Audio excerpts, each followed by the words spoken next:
For today's video nga pala guys, dumating na nga ang aking in-order. Ito nga pala yung nagtitrend na alige at pastil. Nakakatuwa din kasi sobrang good and safe yung packaging niya. Yun nga pala yung tsura ng pastil sa garapon.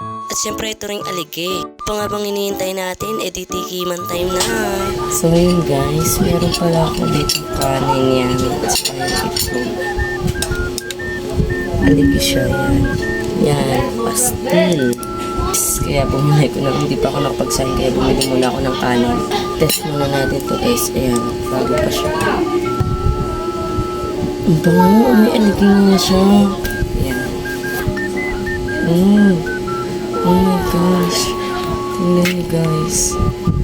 Talagang purong alige. Muna natin siya. Ayan guys. Nakashell ng alige yung malambot. Ayan siya. Gosh.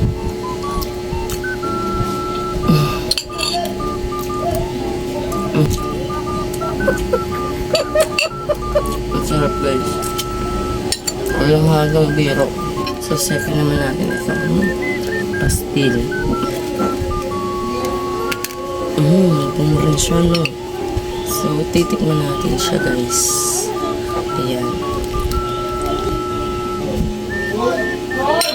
May pastil. Na may kanin. First bite.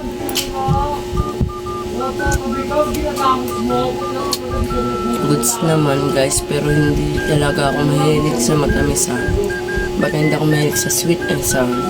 Isa pa. Dito talaga ako sa alige. Ayan, ang sarap ng alige guys. Walang halong biro. Ang sarap. Actually guys, ito naman talaga lagi kong inuulam noon yung nabili ko nga. Ulat talaga. Lang siya ng onions. Wala lang. Favorite ko rin yun. Ulit. Still. Goods. Ito yung ating alige. Chicken pastil. Spicy flavor. Bahala guys, mamili kayo kung gusto nyo matikman to, dalawahin nyo na.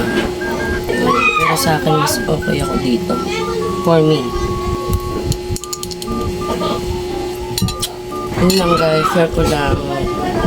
Bye!